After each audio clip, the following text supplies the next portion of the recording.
What's up guys, Larry Chen here. Welcome to another episode of Hoonigan Autofocus.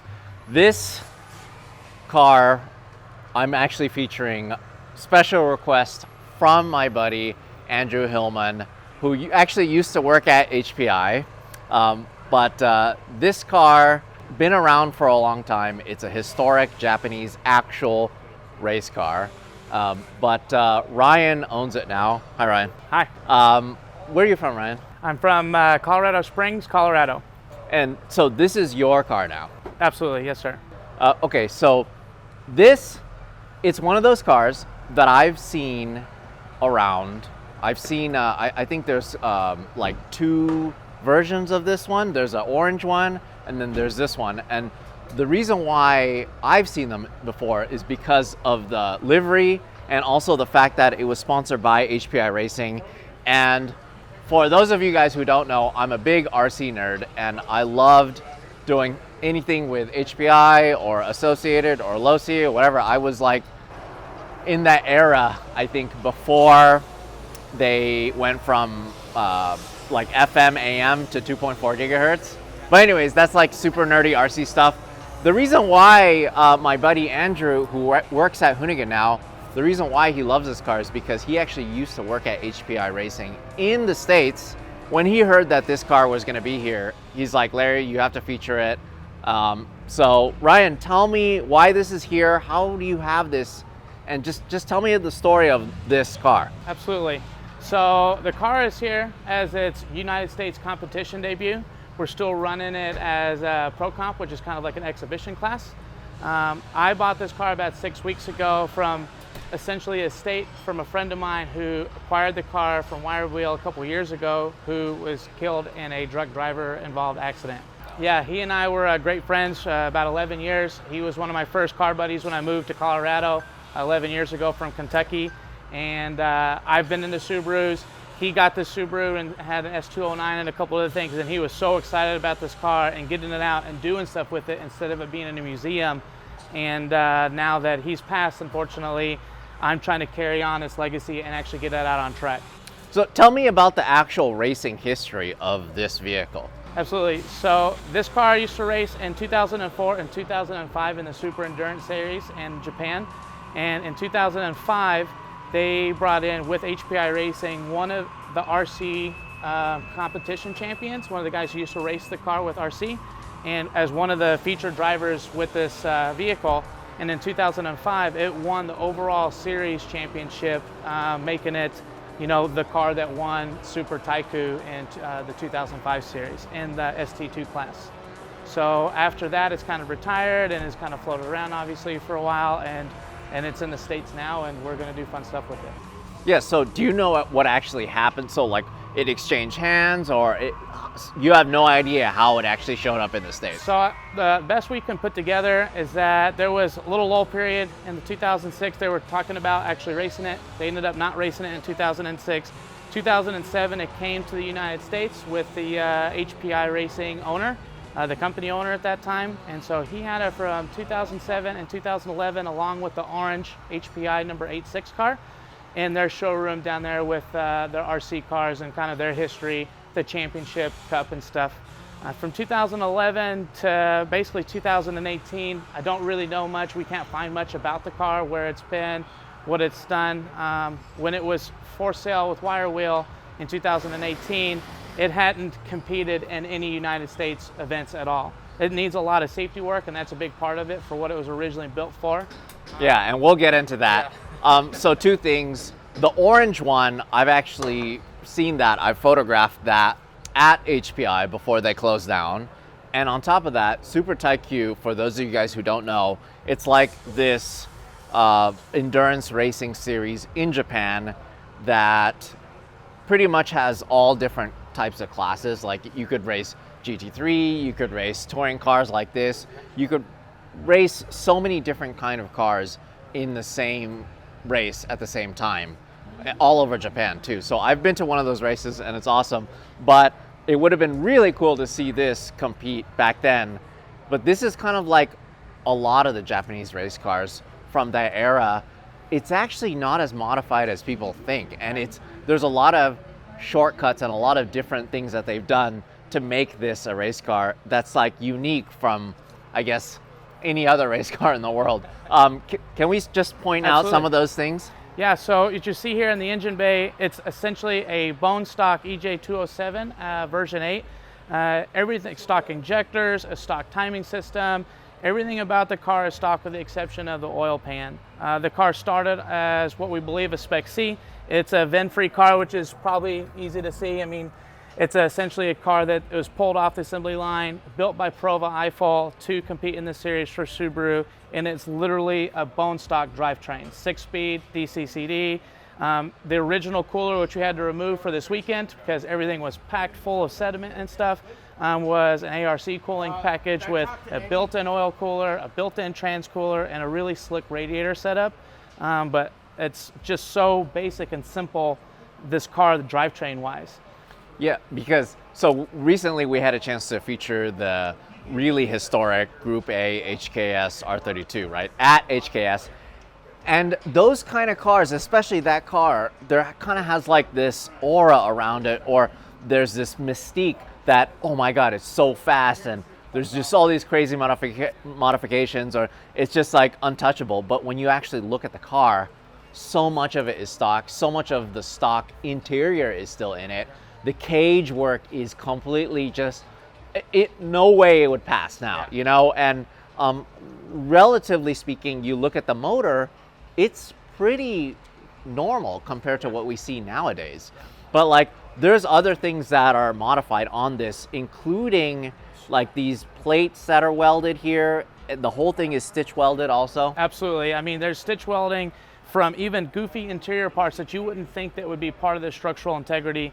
So much of it, like every part, every seam is stitch welded, including down to the subframes. The subframes are even stitch welded to the chassis, which shows you like the lengths that they went to in preparation and going into this car and the man hours that were spent on it just for chassis rigidity. But it's a stock airbox. Yeah. Like, so are you running a stock air filter? Yeah, on this just thing? a little panel, like a cotton filter inside of it, just basic, you know. I love these details too. Like, you're never gonna be able to recreate this. Like, it says Super Taikyu on it. So this is for Aero. This is like of the era. This is like state of the art. Yeah. And why is it? Do you know why this is blocked off like this? Is this so bumper type or? The lower radiator port here actually sweeps up and actually connects it, and I think they do it to reduce drag.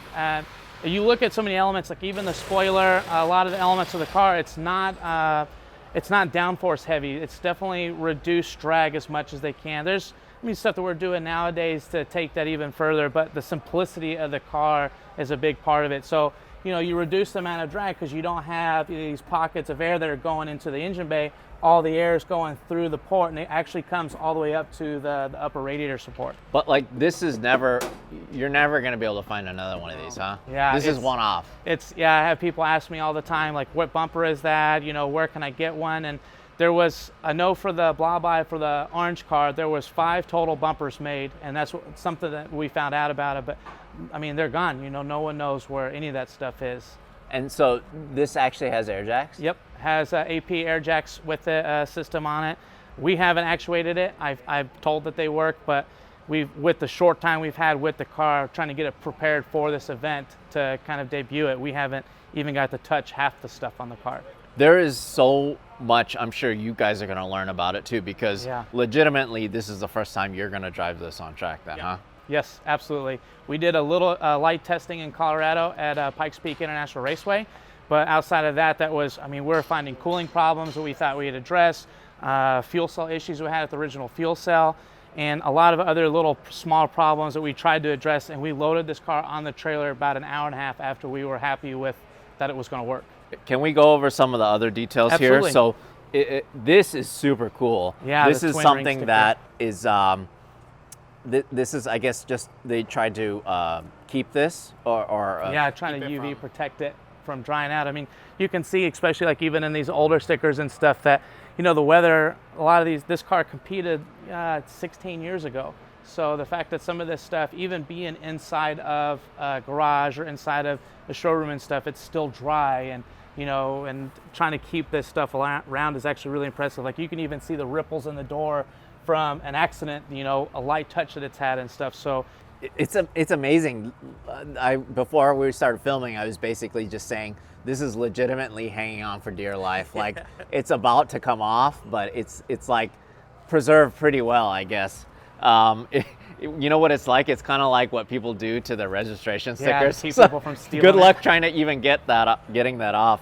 But I love the livery in that this is like super early 2000, where pixelation, they didn't really even think about it. Yeah. They just, took an image from the internet or whatever and just cut it out, printed it. Like, look how pixelated that is. It looks like Minecraft. It's funny, like there's parts like on the trunk where it's coming off the hood where you don't get a good point of reference. You're like, what is even that part, And obviously on track or, 50 feet away, you definitely know it's an exhaust header and stuff, but it's fun. It's cool. Okay, and one of the title sponsors back then was Hot Bodies. Hot Bodies, I had one of their bodies. That was the RC thing. For me, it was like HPI, Hot Bodies. There's just these certain companies that I guess we used, but it's just so cool to see it in person, this thing. Like, what the heck?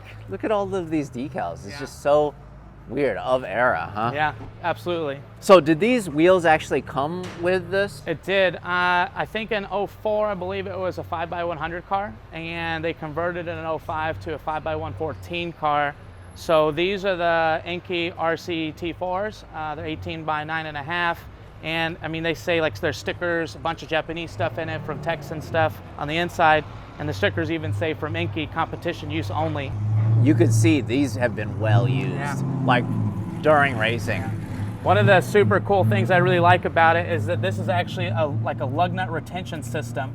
So when you zap these lug nuts back, they all stay in the wheel, and you can kind of see where they have these marks where like the lug nuts and the hub match. So you're putting this wheel on really fast, and you don't have to bend down and look over. You literally throw the wheel on, the lug nuts are ready to go, and you just zap the lug nuts into it. So I think that's something I want to do so bad. You don't have wheels and lug nuts and floating around and looking for stuff. And there's like little, when it's an endurance series and you're not just striving for the fastest time, you make up time in pit changes, you make up time for fuel changes and stuff. And when you see something like this, it's like, man, that's all about saving those seconds. Yeah, and it's crazy that it has stock brakes too.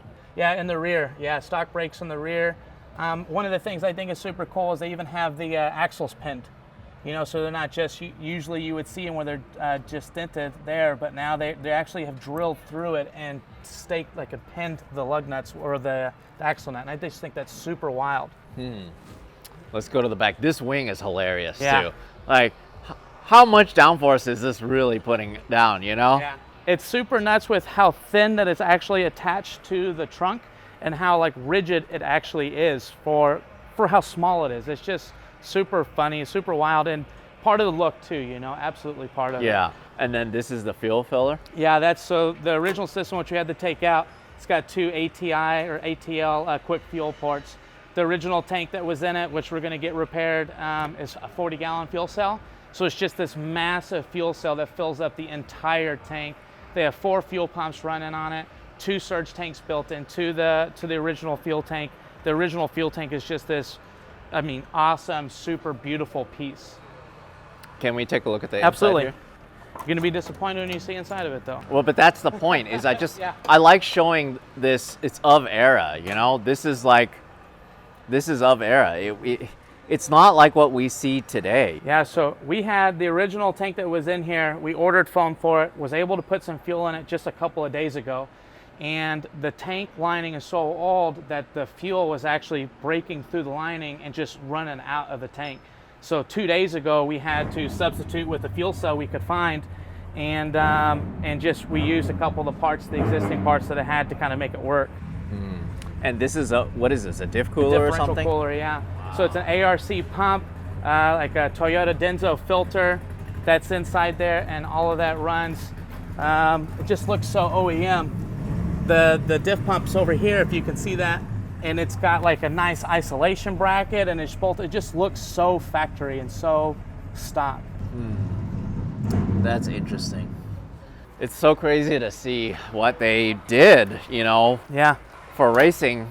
And of course, right-hand drive. Can you go on that side so we can Absolutely. take a look at this? So this is the part that's kind of, I guess, the most surprising Yeah. that people just don't see anymore. Like this, it might as well not have any tubing at all. I mean, how big is that? That's like, Yeah. It's super thin. I mean, it's very minimalist. I have another Subaru that I track, and just seeing like the fact there's a 4-inch, 3-inch gap between the roof and the actual cage is scary, even in that perspective. There's beautiful parts of the cage, like where it's the front end of it. It's so tight into the front and the front strut towers. They've literally laid like a bar between the front strut towers, and it goes in and out of the you can kind of see it poking through right there. I see.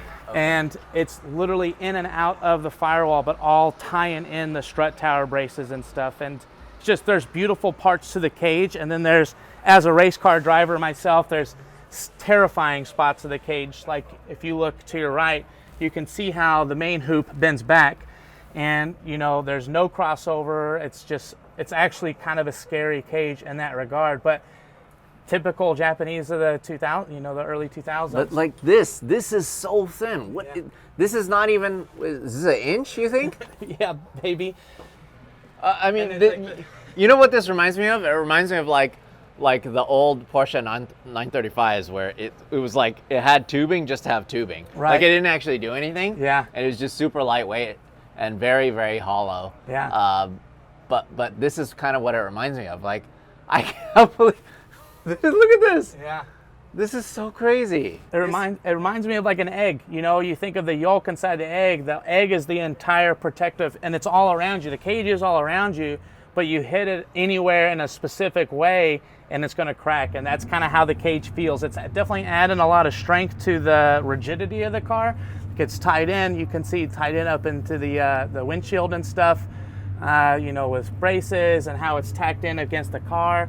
It's going to be a lot of work to fix, but yeah, I mean, it's fun and scary at the same time. Honestly, it is cool that it's historic racing. It's of era, even older race cars are a lot scarier, I'm sure. But like, there's certain details, like look at all of these holes that they plugged with carbon fiber. Yeah. They just like epoxied them Yeah. to the floor. Yeah. And all of these block off plates and also the dash. Yeah, we had to label the dash so we knew what they did. The writing inside of it is super cool. It's all Japanese, so all kanji inside, like all the plugs. I can't read kanji. I used to work with a guy, and I worked at Toyota a long time ago, Tom Kurosaki, and I literally sent him images of it. He told me what everything was, so we were able to actually label the dash with the stuff that we needed, so we knew what it was. When lights are blinking at us, or to know, hey, that's what this does. I do have to say, Ryan, I'm so glad that there are people like yourself that nerd out about this stuff, because this could just look like a junky Subaru race car to normal people, right? Yeah. But it just has so much historical significance to people like myself and to people like Andrew, who is just so jealous that he can't be here to check this car out. Hopefully you can see it one day. But even like, look at the serial port. Yeah. What is that for? I mean, that's obviously for tuning it, right? Yeah. But Yeah. It's like, talk about old school. Yeah, there's no OBD2 ports on it. So as far as I can tell, they're using that serial port just straight for a connection to a laptop. I mean, there's like electronics and stuff on it between the iFull ECU and the Lapcom like data connection that we can't even connect to anymore. You go to the Lapcom site, you go through the links, which is almost all in Japanese, and you click on the download the program, and it just doesn't go anywhere. So I mean, it's fun in a lot of ways, but definitely a lot of dead ends too. Yeah. There's a couple other things like a vent here. The Spec C vent. But why did they even have this if they didn't have a seat here? So what I can, from the pictures and stuff that we saw, that I think, and we saw it in Cars and Coffee pictures and stuff in Florida after the owner of HPI had it, and it looked like they had set this thing up to put in a passenger seat. So it used to be a fire extinguisher, just a basic bottle is here. They moved it up front. The ECUs used to be where my fire extinguisher is now, and but they moved all that stuff into the side. I don't know what the purpose of it was, why they did it, but but somebody along the way did change some stuff to actually have 2 seats in it. One of the most criminal things in the interior is you see these 3 screws to the dash that actually used to be an STI Prova like nameplate that used to be there, and then it's been removed, and now there's just 3 holes in the dash. You gotta find that. Yeah. Oh, I'm sure the person who has it, who watches this, is probably glad that they have it and not me. But like, look at this. This is what blows my mind here. Like, how notched. Oh my God. And it's hand crank windows. You can't find that. Like, from what we can tell, 2003 was the only year that they had like hand crank Spec Cs. So I mean, it's wild, all the little stuff. I have people hitting me up all the time, even with the doors cut apart with holes screwed into it and stuff. Like, man, if you ever sell those star cars, like, you can't just get rid of some of this stuff, you know? Yeah. It would have been so cool to see this on the starting grid, like brand spanking new, just like super shiny and just all new and just cutting edge, state of the art back then in Japan. But it's just cool to see it now. What else? Are these side skirts? Yeah. Oh, these are fiberglass. Yeah, fiberglass side skirt. Same thing. So it says Taikyu. I wonder if like stuff like this, if it's worth even scanning. Yeah, to get them replicated and just even have as a backup. I mean, the scary thing about it is breaking any of this stuff. Like, you can only fiberglass it so many times to hold it together, but to break it and really lose it would really be a huge bummer. Look how much it's worn it's just down. Rock chips. Just from getting driven hard. Mm-hmm. Incredible.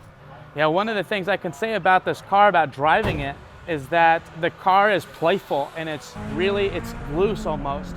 And when you see some of the old videos, they have a couple of videos from 2005 where they're driving it and they're literally just full sending the car, just hucking it in, and it just grips. And the little bit that I've driven it, it's very playful like that. It's a loose but grippy car at the same time, and very, very crisp. Well, part of it is that, I mean, from the factory, this car is known kind of for understeer, right? Yep. And maybe they're just, everything that they've done to set this up is to get over that and be able to rotate this around the track with minimal aero. Right. Minimal. I mean, like, look at that there. That's my hand. Yeah.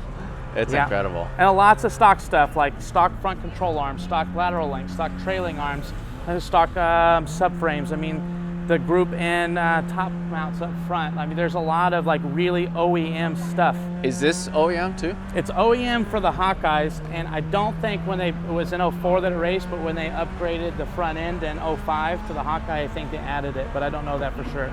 It is OEM for the 05, 06, 07 stateside cars. Those are some massive Brembo brakes up front. Yeah, those are, they hold 26 mil pads, like 26 mil pads. They're really thick endurance pads. Project Mu rotors, supposedly. I mean, that's what some of the stuff says. It's really heavy, big, thick, 34 millimeter thick rotors. Well, we can't wait to see you drive this on track. We'll try to get a bunch of photos and video of you driving this thing, and I know you're going to have a blast in this thing. Absolutely. Yeah, it's just cool to see the second life or third life, however many lives, and now it's at Circuit of the Americas. Yeah. Yeah. America's track, I think it's an awesome track to debut the car for U.S. competition and kind of get it back out in the public eye. Okay, so this is, we are out here at Super Lap Battle, and are you just not really competing, but are you just kind of like driving in the exhibition class, or what class? The Pro-Am class is pretty much an open class that's built just for cars that are retired race cars or non-VIN cars. All the other classes, including Unlimited here with Global Time Attack and Super Lap, all have to start out as a VIN car. So cars like this, or you'll see a Spoon, an old Spoon, retired Spoon car here, that don't have VIN numbers can't compete in those classes. So we'll compete against each other, and it's definitely a wide range of vehicles, you know. So I think there's a Spoon S2000, not S2000, a Spoon Euro R. There's a Volkswagen Rabbit thing with an S2000 engine and drivetrain that's turbo, and a couple other goofy odds and ends. And that's kind of what Pro-Am is. It's a class for cars that don't really fit anywhere that aren't VIN cars. All right. Well, this thing is super cool. I can't wait to see it drive. Thank you so much. Absolutely. And yeah, we'll keep shooting. We're at Super Lap Battle. There's a lot of cars here. There's like 20 cars we want to feature here. There's so many cars. Absolutely. And I'm glad we had a chance to feature this one. Yeah, thank you so much too. I really appreciate it.